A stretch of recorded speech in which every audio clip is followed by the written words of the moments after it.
Sambil checklist kehadiran kalian. Sudah hadir ya, sudah banyak yang hadir, alhamdulillah.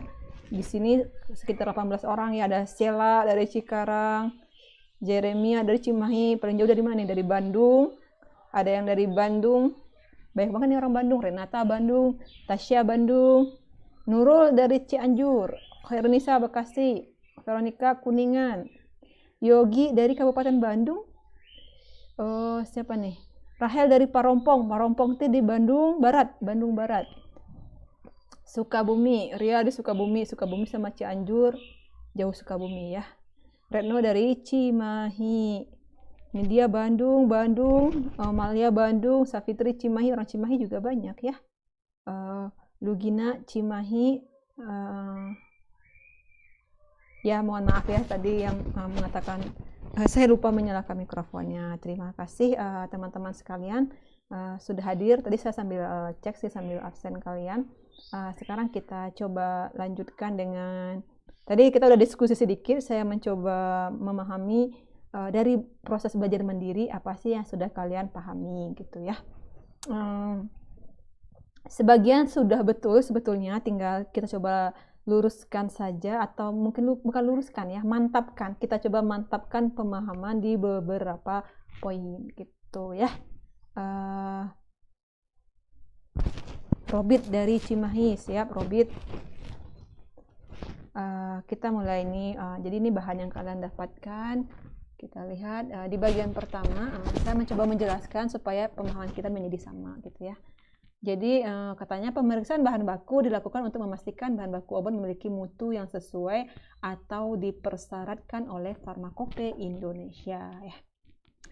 Tujuannya apa? Tadi sudah dibahas ya, pasti tujuannya untuk memastikan bahwa obat yang kita produksi, bahan baku yang akan kita produksi adalah bahan baku yang bermutu sehingga bisa dijamin keamanannya dan khasiatnya.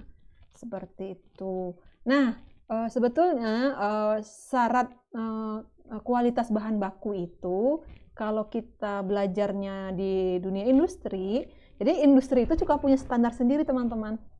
Jadi standar Farmakope sebetulnya standar minimal industri, makanya teman-teman ngerasain sekarang mungkin mulai paham ya kenapa sih minum, meskipun khasiatnya sama ya, minum paracetamol produk dari pabrik A dengan paracetamol dari pabrik B, kita merasakan sedikit perbedaan. Khasiatnya sama-sama menurunkan demam, tapi mungkin dari waktu efeknya gitu ya. Produk A setelah kita minum 2 kali 3 kali baru agak berkurang demamnya dan seterusnya kayak gitu. Yang B 1 atau 2 kali sudah ada dapat efeknya. Ya karena itu apa? Yang berbeda itu adalah kualitas bahan baku. Ingat, standar Farmakope adalah standar minimal. Jadi industri itu pasti ngikuti dulu standar minimal supaya industrinya punya kekhasan, dia bikin standar industri. Standar industri harus lebih baik daripada standar Farmakope, nggak boleh di bawah Farmakope. Kalau di bawah Farmakope nggak boleh diproduksi. Kayak gitu ya, itu tambahan ilmunya. Di slide berikutnya kita melihat kalau secara umum, kalau di laboratorium kampus gitu ya, laboratorium mahasiswa, tentu saja kita cukup melihat ke Farmakope ya. Dan perlu dipahami juga ya, tidak semua bahan baku obat yang beredar di Indonesia itu ada monografinya di Farmakope. Kalian bisa cek, contohnya itu Celecoxib, nggak bakal ada. Banyak sih obat-obat terbaru itu tidak ada standarnya di Farmakope Indonesia, sehingga mungkin saja kita harus membuka buku standar lain. Bisa Farmakope negara lain, mungkin Japanese Farmakope, mungkin Farmakope dari Belanda, Netherlands Farmakope, dari Inggris British Farmakope, yang sering kali itu dari Amerika ya, USP ya, US Farmakope gitu. Ada juga Europe Farmakope, itu juga lumayan sering digunakan. Orang Indonesia jarang menggunakan, yang bisa bahasa Jerman boleh aja sih sebenarnya menggunakan Jerman Farmakope, karena sebenarnya pengembangan obat itu banyaknya di Jerman. Kemudian atau buku-buku standar lainnya, jadi bisa buku-buku Farmakope Indonesia. Kalau nggak ada kita masuk ke Farmakope negara luar, kalau nggak ada ya kita masuk ke buku umum kayak tadi analytical drug Analytical of Drug ya, yang editingnya by Flore. Flore itu nama editornya ya. Jadi bukunya contohnya ini. Saya tidak ini adalah nih kan terlihat nih ya di mungkin dilayarkan tentang Klaus Flore ya. Analytical profile of drug substances and excipient. Flore ini sangat banyak. Flore termasuk lengkap ya karena dia ada berapa volume ya? 33, 34, pokoknya ada banyak sekali volumenya gitu. Nah, saya punya semua filenya di komputer saya. Teman-teman bisa unduh atau nanti kalau udah kuliah boleh minta ke saya ya. Boleh unduh sendiri dari internet. Bisa. Saya dulu sih nggak ngunduh sendiri ya karena saking banyaknya ini kalau buku e-book begini suka repot. Zaman dulu mah ada yang jual sih kalau di ITB. Jadi ada CD e-book farmasi. Jadi semua e-book farmasi ada di satu CD itu. Jadi cukup beli satu CD semuanya kita dapatkan. Saya dulu sering menggunakan cara seperti itu karena lebih simple ya. Beda sih, bebas ya. Kalian boleh mencari literatur dengan cara kalian sendiri. Nah, sekarang kembali lagi ke materi ya. Ada juga bukunya Clark. Jadi ada farmakope, ada Clark. Saya ada sih Clark di sini. Tadi saya lupa menyiapkan membuka ininya. Tapi kalau kita cari lagi nanti lama, kita lanjut saja ya. Tapi kebayang buku-buku sejenis itu adalah buku-buku identifikasi obat. Yang paling banyak digunakan Clark dan Flore. Kemudian lakukan pekerjaan sesuai dengan metode di buku standar gitu ya. Kalau di industri berbeda lagi nih ceritanya. Kalau di industri kalian tuh cek standar industri. 2, lakukan pengujian sesuai dengan standar industri gitu ya. Jadi tapi kalau industri, bagaimana kalau industri kalian tuh merancang produk baru, kalian disuruh merancang prosedur misalkan Jeremy gitu ya. Jeremy kata kerja di misalkan kerja di Kalbe gitu ya. Kata bagian manajer bagian QC-nya bilang, Jeremy tolong dibuat dong prosedur analisis untuk bahan baku ini karena kita akan memproduksi obat jenis ini kayak gitu. Nah, dengan cara seperti ini. Cari dulu di farmakope, kemudian nanti distandarkan jadi uji industri itu sehingga menjadi standar industri gitu. Kembali lagi ke materi ya. Jadi cek di farmakope, lakukan pekerjaan sesuai dengan metode standar di farmakope. Kemudian tadi itu ya, ini yang tadi saya menanyakan pertanyaan, kalau kita sudah dapat hasil pengujian, bagaimana cara kita menyimpulkan bahwa bahan baku yang kita uji itu benar murni, bahan baku yang kita uji itu berkualitas? Caranya ya kita bandingkan dengan baku pembanding. Baku pembandingnya itu biasanya kalau yang tingkat level tertinggi di Indonesia disebutnya baku pembanding farmakope Indonesia. Baku pembanding farmakope Indonesia dapat kalian beli di Badan POM seperti itu. Atau kalau kalian tidak punya baku pembandingnya, kebayang ya kalau baku pembanding berarti kita punya 2 zat, 1 sampel gitu ya. Jadi satu sampel, 1 baku pembanding. Misalnya kita mau uji titik lelehnya nih. Sampel diuji titik lelehnya, pembanding juga diuji. Nanti kita bandingkan sama nggak ya titik leleh sampel dengan pembanding. Kalau dia sama murni ya harusnya sama gitu. Kalau kita nggak punya baku pembanding, kita bisa mengakalinya dengan membandingkan data kita dengan referensi, dengan data di buku. Tapi ini punya kelemahan ya, utamanya dengan menggunakan baku pembanding. Ada banyak kelemahan kalau kalau di dunia industri nggak ada orang membandingkan data itu dengan buku ya. Ini biasanya digunakan, diperbolehkan dalam tahap penelitian ya. Kalau kayak di kampus kita meneliti ya boleh saja, praktikum ya boleh saja. Tapi kalau dalam dunia produksi jarang dilakukan. Kenapa?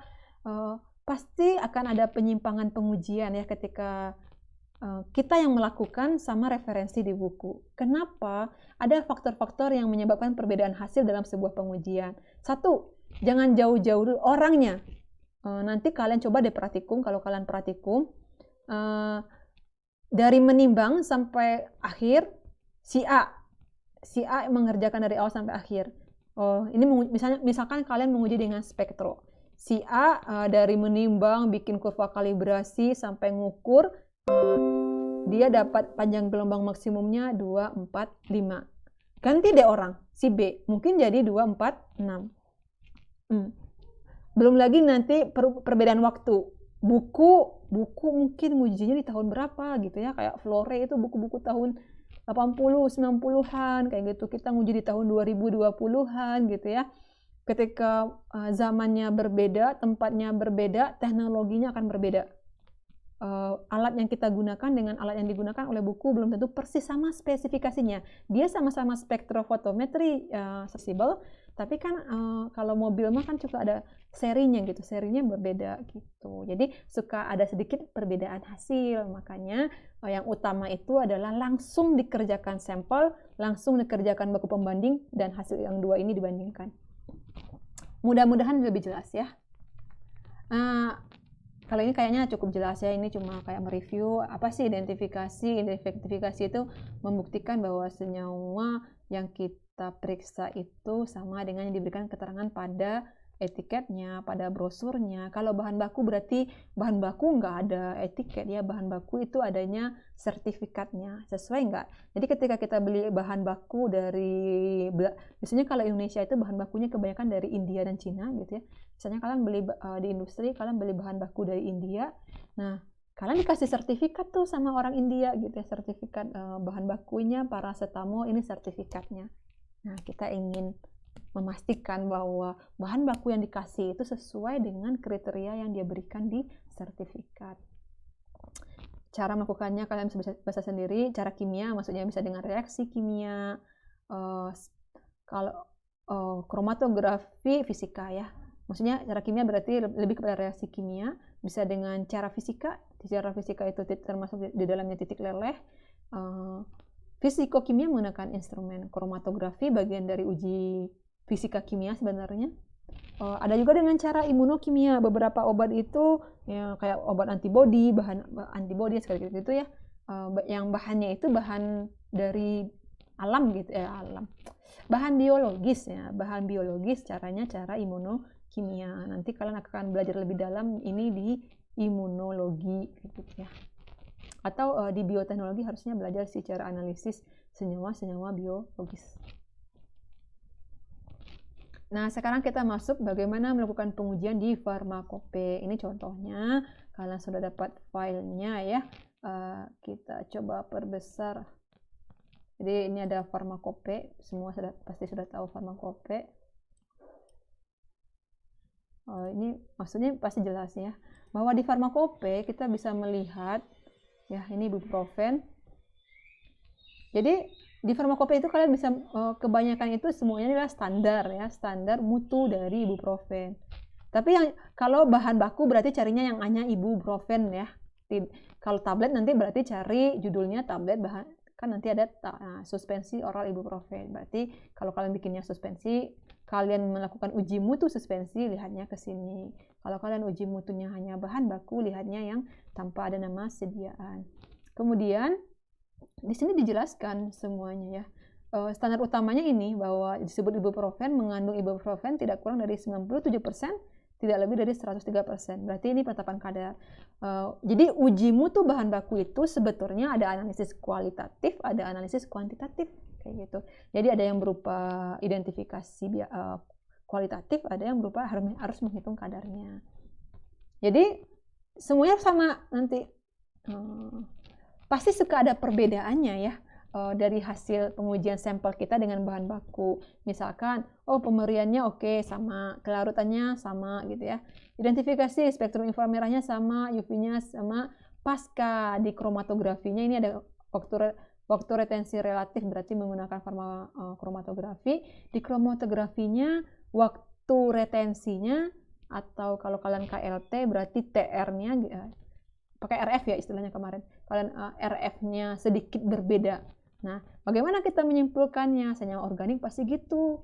Ada banyak data yang kita kumpulkan, mungkin kita melakukan 10 pengujian. Dari 10 pengujian, 7 pengujian menunjukkan mirip bahwa sampel kita, bahan baku kita, kualitasnya mirip dengan baku pembanding. Berarti kalau udah seperti itu ya kita harus berani mengambil keputusan, menganalisis gitu ya. Kira-kira penyebabnya apa? Misalnya kan kayak biasanya dari metode pas dilihat, oh iya pasti beda spot KLT-nya. Ternyata kita pas waktu melakukan KLT kurang kurang dijenuhkan, atau pelarut kita tidak murni, kayak gitu. Jadi pikirannya kalau analisis tuh memang seperti itu, ada banyak faktor yang harus kita pikirkan penyebabnya sehingga kita berani mengambil keputusan bahwa bahan baku ini memenuhi syarat atau tidak. Kita kembali lagi ke bahan. Saya agak cepat soalnya takut menzalimi kalian. Sebenarnya ingin menjelaskan lebih jelas gitu ya, tapi takut protes ya, diprotes si ibu teh lama pisan. Ini untuk melengkapi berbagai informasi terkait uji farmakope maka harus telusur UV dan biasanya tadi ya lucunya farmakope, bukan lucu sih ya, farmakope biasanya informasinya nggak terlalu lengkap gitu ya. Jadi di sini contohnya gini ya, di farmakope coba kalian lihat identifikasi. Nah di sini tuh dilihatin identifikasinya bahwa salah satu identifikasi ibuprofen menurut farmakope adalah spektrum serapan inframerah zat, melakukan uji spektrum serapan inframerah dari ibuprofen, tapi nggak dicontohin spektrum yang seharusnya gimana. Kenapa? Karena kalau farmakopema maunya kita itu membandingkan dengan baku pembanding, bukan dengan referensi, bukan dengan literatur. Dan karena memang membandingkan dengan baku pembanding itu yang bagus gitu loh. Nah, kalau di materi ini dia menjelaskan gitu ya, bahwa kalau kita nggak punya baku pembanding, berarti kan kita butuh literatur bentuk spektrum ibuprofen, karena di farmakope nggak ada.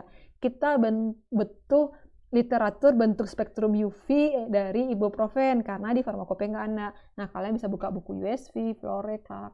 Ya, ini bukunya gitu ya. Jadi, kita perjelas ini ibuprofen. Ini lengkap banget kalau di sini ya nih. Coba kalian lihat kalau Clark tuh gini. Jadi nama kimianya, apanya, strukturnya, ada semua sih ya. Terus sifat-sifat fisikokimianya, mulai dari X-ray-nya, apanya semuanya, melting point-nya berapa, ada semua. Terus di UV ada gitu ya.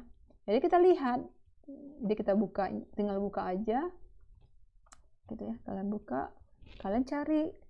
Kita pengen tahu nih spektrum karena kita nggak punya baku pembanding, hasil pengujian kita ingin kita bandingkan dengan literatur Flore. Kita berarti harus cari bentuk spektrum inframerah ibuprofen menurut Flore. Nah, ini dia ya. Ini UV, ini inframerah. Ini karena tampilannya dia di kebaliknya. Tadi siapa tuh yang menyebutkan upaya Yogi ya. Istilah yang benar untuk spektrum inframerah itu bilangan gelombang ya, Mas Yogi. Nggak apa-apa, tapi jawabannya tadi udah benar. Nah, jadi ada UV-nya, ini UV-nya. Ini spektrum dalam keadaan terbalik, mudah-mudahan paham. Ini adalah serapan. Ini serapan gitu ya, ini serapan. Kelihatan nggak sih kursor saya? Mudah-mudahan kelihatan ya. Ini serapan, ini panjang gelombang. Bentuk spektrum dari, jadi udah dijelaskan sama teman kalian, kalau dari data UV kita membandingkan bentuknya dengan panjang gelombang maksimumnya. Benar nggak sampel kita? Pastikan kita menggunakan pelarut yang sama ya. Ini di sini dijelaskan farmakope. Kalau menurut Flore, ibuprofen itu bisa diuji dengan uji spektrumnya bisa menggunakan pelarut NaOH dan metanol, dan bentuknya akan berbeda. Beda pelarut akan berbeda bentuk dan panjang gelombang. Oleh karena itu, kalau kita ingin membandingkan dengan literatur, kalau kalian ingin membandingkan pengujian bahan baku kalian dengan literatur, karena kalian nggak punya baku pembanding, pastikan kalian mengikuti prosedur di literatur itu. Kalau beda prosedur ya pasti beda hasilnya. Jadi jangan ngikutin prosedur yang lain. Jadi jangan ngikutin prosedur yang farmakope tadi. Kalau mau ngebandinginnya dengan Flore, tapi ikutilah prosedurnya si Flore, kan dia juga jelasin nih bagaimana cara melakukannya ini ya.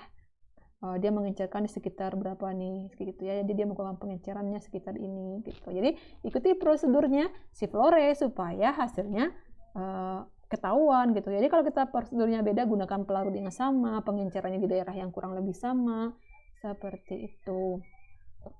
Nah, itu kalau UV ya. Jadi UV caranya itu membandingkan panjang gelombang hasil pengukuran, membandingkan bentuk spektrum dan panjang gelombang hasil pengukuran dengan baku pembanding dan literatur. Sekarang kita lagi fokus bahas tentang membandingkan dengan literatur ya. Di Pratikum KF1 kita fokus mengajar kalian bagaimana cara membandingkan data kalian dengan literatur. Kayak gitu. Karena nanti ada lagi babnya, kalau baku pembanding itu sering nanti di praktikum KF2, praktikum teknologi sediaan solida, non solida, kalian akan sering menggunakan baku pembanding kayak gitu. Tujuannya itu ya, biar kalian tetap bisa punya dua keterampilan itu.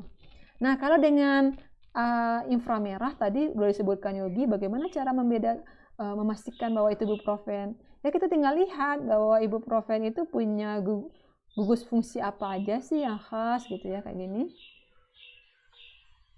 Biasanya dia ada menjelaskan, ada nggak ya? Jadi gugus fungsi yang khasnya apa gitu ya. Karena ada COH-nya, oh berarti dia muncul di daerah segini.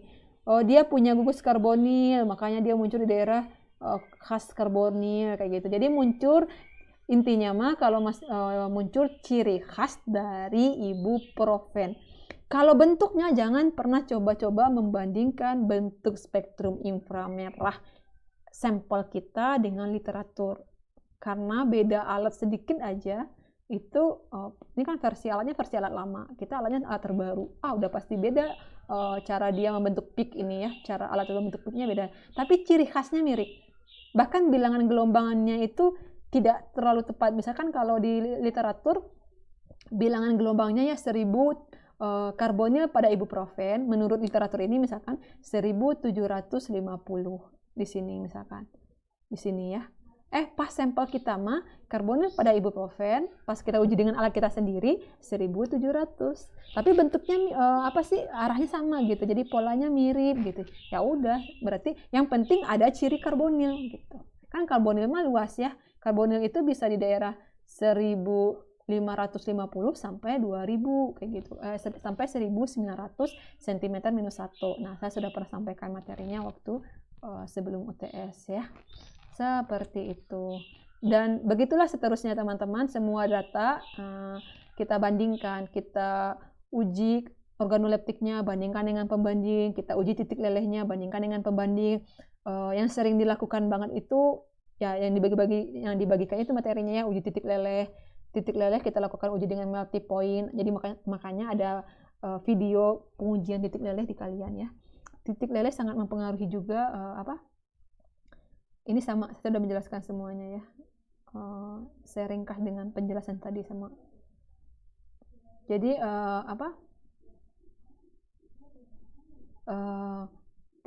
jarak lebur ya, jarak parameter untuk menetapkan tetapan fisika dapat digunakan sebagai parameter mutu, dapat digunakan pula cara identifikasi bila senyawa murni dan penetapan kemurnian. Parameter yang bisa diukur titik atau jarak lebur, rotasi optik dan indeks bias. Rotasi optik kalian belajar, indeks bias harusnya belajar di farmasi fisika ya. Kalian belajar di praktikum itu. Titik leleh, titik lebur, nah harusnya di praktikum ini kalau kita berada di lab normal, kalian menggunakan alat itu ya, yang digital melting point. Waktu kalian praktikum kimia organik, kalian pernah melakukan uji titik leleh dengan menggunakan tabung tile. Mungkin masih ingat waktu praktikum kimia organik. Jadi cara menguji titik leleh itu banyak caranya ya. Salah duanya dengan tabung tile seperti yang kalian lakukan di praktikum kimia organik, dan menggunakan alat digital melting point yang videonya dibagikan di grup kelas di classroom ya, di classroom. Jadi diuji ya caranya gitu kurang lebih, tinggal lebih sederhana sih dibandingkan tabung tile, tapi mirip ya. Sama-sama tabung tile kan sama-sama diisi ke pipa kapiler. Jadi sampel dimasukkan ke pipa kapiler terus dipanaskan. Kita panaskan, kita lihat kapan dia mulai melebur, nama juga jarak lebur. Oh ternyata, jadi sambil kita amati, jadi kita panaskan perlahan-lahan sambil diamati. Ternyata sampel kita melebur di suhu awal meleburnya. Jadi awal meleburnya itu suhu 170 derajat Celcius. Dan kita lihat terus, kita amatin terus. Oh, dia itu habis atau selesai melebur sampel itu di suhu 172. Berarti jarak lebur kita 170 sampai 172 derajat Celcius. Bahan baku kita murni atau tidak murni, harusnya jarak leburnya sesuai dengan farmakope atau sama dengan baku pembanding yang kita gunakan, seperti itu ya. Atau kalau nggak ada literatur sama sekali, menggunakan standar umum. Jadi dalam analisis itu ada banyak standar ya. Standar yang paling benar jarak lebur sampel bandingkan dengan jarak lebur baku pembanding. Sama nggak? Kalau sama ya udah. Kan baku pembanding itu bahan yang kualitasnya terjamin. Bahan yang benar-benar diketahui identitasnya dengan baik dan kualitasnya sudah dijamin oleh kalau baku pembanding Farmakope Indonesia berarti sudah dijamin oleh Badan POM kayak gitu. Sampel kita sama nih jarak leburnya dengan Farmakope, ya udah selesai gitu ya.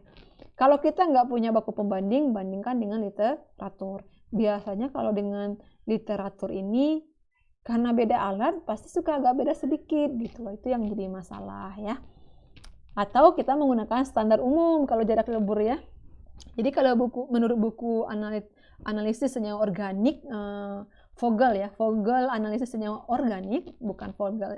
Di buku Vogel itu ada banyak, salah satunya ada Vogel senyawa anorganik waktu KD. Ini ada buku Vogel senyawa analisis senyawa organik. Di buku itu dijelaskan standar umum ya, standar umum untuk menentukan jarak lebur bahwa ini murni atau tidak murni. Jika jarak lebur senyawa itu kurang atau sama dengan 2 derajat. Jadi kalau awal meleburnya 170 sampai 102 berarti kan 3 derajat. Kalau menurut buku itu nggak murni, senyawanya nggak murni. Kalau senyawa murni harusnya dia hanya menyimpang sekitar 2 derajat Celcius. Ini standar umum ya.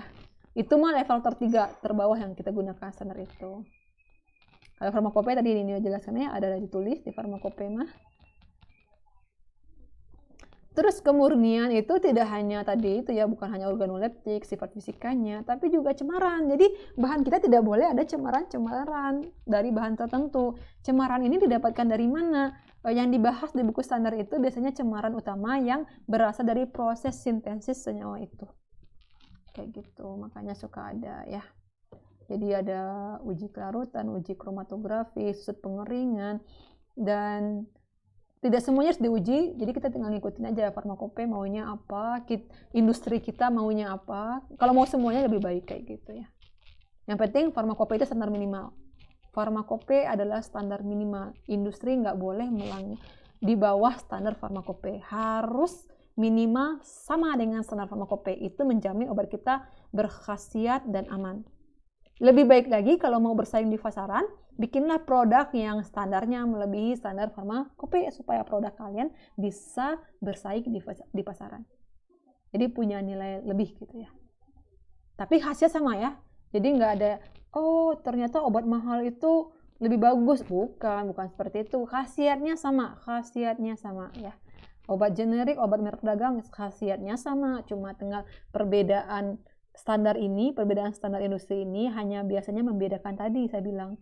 Saya pernah satu waktu tes, benar-benar saya tes ke diri saya sendiri gitu ya. Waktu itu apa ya, nyeri gitu, saya coba minum paracetamol merek A gitu ya, sekitar 15-30 menit baru hilang nyerinya. Boleh nggak Kak? Boleh, dari di Farmakope katanya waktu hancur paracetamol itu 30 menit ya, boleh aja saya merasakan efek di 25 menit, 15 menit karena standar Farmakopenya 30 menit. Tapi ada satu obat saya minum, wah 5 menit setelah itu langsung hilang nyerinya. Nah itu kan dia meningkatkan standarnya kayak gitu. Jadi bedanya cuma biasanya gitu, bedanya di durasi gitu ya. Tapi khasiat yang kita rasakan tetap sama. Ini kesimpulannya dari data identifikasi kita dapat mengetahui apakah senyawa bahan baku memiliki identitas yang sama dengan etiket ya. Data-data itu tadi banyak, uji organoleptik, uji fisika, uji kimia, uji fisikokimia. Kita berikan kesimpulan pada akhirnya apakah kita bandingkan dengan baku pembanding. Yang pertama, kalau kita nggak punya baku pembanding, kita lanjutkan dengan referensi. Kita berikan kesimpulan apakah bahan baku kita murni dan layak digunakan atau tidak murni dan tidak layak digunakan. Dan di industri farmasi, seorang apoteker harus memberikan solusi. Kalau tidak murni itu solusinya apa? Nggak boleh cuma tolak gitu ya. Bisa nggak dimurnikan? Bisa nggak? Jadi banyak lah cara-caranya. Jadi emang harus menantang diri kalian untuk belajar lebih banyak ya. Ini kayaknya hanya pengulangan saja. Prosedur-prosedur Farmakope supaya lebih jelas kalian bisa rancang menjadi prosedur bagan seperti ini supaya lebih mudah dipahami kayak gitu. Nah biasanya Farmakope cuma nulisnya gini ya, jadi Farmakope bilangnya membuat larutan asam sorbat 2,5 BPJ. BPJ itu sama dengan ppm yang kalian sering gunakan. Sebenarnya bahasa Indonesianya itu BPJ. Berarti harus membuat larutan asam sorbat 2,5 BPM. Jadi Pharmacope tidak menjelaskan bagaimana cara pengenceran supaya dapat asam sorbat yang dari 1000 ppm jadi 100 jadi 2,5. Enggak, itu tugas kita menghitungnya. Jadi Pharmacope hanya menjelaskan prosedur konsep ya, prosedur dasar. Dari prosedur Pharmacope kita turunkan jadi prosedur detail. Nah, ini kalian bisa jadikan detail menjadi menjadi prosedur pengenceran larutan asam sorbat 5 ppm. Mungkin kalian dari 1000 kalian turunkan 100 2,5. Gimana tuh prosedurnya, itu kalian rancang dan kalian sudah belajar di praktikum KAD, pernah belajar kurva kalibrasi, dan di awal praktikum farmasi fisika kalian juga membuat kurva kalibrasi. Jadi sudah kebayang harusnya bagian pengenceran. Mungkin begitu sedikit penjelasan dari saya. Terima kasih semuanya teman-teman atas perhatiannya. Kita lanjutkan dengan diskusi, tapi diskusinya ini sekarang modelnya kalian yang bertanya, saya akan menjawab. Kita lanjutkannya tapi di line ya. Terima kasih. Tetap jaga kesehatan semuanya. Coba kita perhatikan sampai akhir berapa orang. Alhamdulillah ya, pada stay tune semuanya ya. Terima kasih banyak atas perhatian kalian. Jaga kesehatan, dan teman-teman yang saum, semangat, selamat puasa. Semoga amal ibadahnya diterima oleh Allah Subhanahu wa Ta'ala.